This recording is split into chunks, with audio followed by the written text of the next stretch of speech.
আসসালামু আলাইকুম, সবাই কেমন আছেন? আলহামদুলিল্লাহ আমি ভালো আছি। আমি আজকে ব্যস্ততার কারণে কোনো ভিডিও আপলোড করতে পারিনি। আমি অনেকগুলা ভিডিও দিয়েছি। প্লিজ দয়া করে আপনারা সবাই একটা শেয়ার করে যাবেন বা লাইক কমেন্ট করবেন।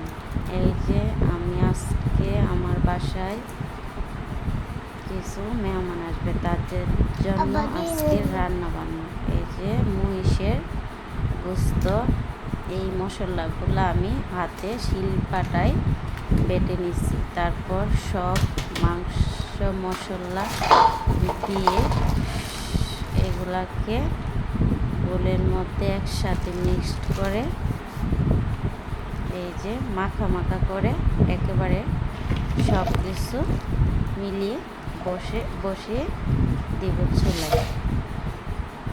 এই যে এখন আমি সব উপকরণ দিয়ে এই গোশগুলাকে ভালোভাবে মাখাবো। এই যে মাখানো শেষ হওয়ার পরে এগুলাকে 10-15 মিনিটের মতো রেস্টে রেখে দিব। এই যে এখন মাখানোর পর এগুলাকে আমি প্রায় 20 মিনিটের মতো মাখানোর পরে রাইখা দিচ্ছি। তারপর রান্নার জন্য চলে যাব পাকের ঘরে। আজকে মেহমান আসবে, তার জন্য আমি অনেকগুলা আইটেম একা একা করব, কারণ আমার সাথে ছিল আমার শাশুড়ি মা। উনি আমাকে অনেক হেল্প করছে। আর আমি এই যে দেখেন গোশগুলা মাখার পর এই যে দেখেন মনে হয় না রান্না হয়ে গেছে। আমার কাছে এরকমভাবে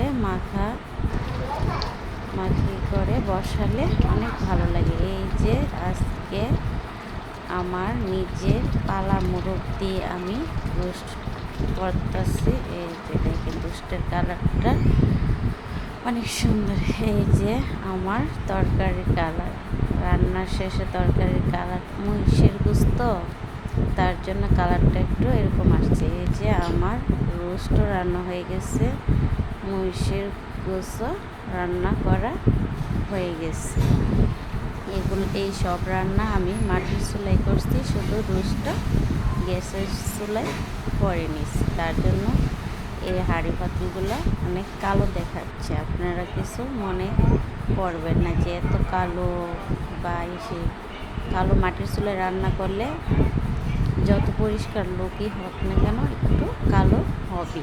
মাটির চুলার মধ্যে কালো দেওয়া ওঠে, তো তার জন্য। এই যে এখন খাবারের পালা, এখন খাবার পরিবেশন করব, তার জন্য এই যে সব এখন রাতের জন্য এই যে এই তরকারিটা গরম দিচ্ছি মেহমানদেরকে রুটি দিয়ে। এই যে গোস্ত খাওয়াবো। কেমন হলো আমার রান্নাগুলো সবাই কমেন্ট করে জানাবেন।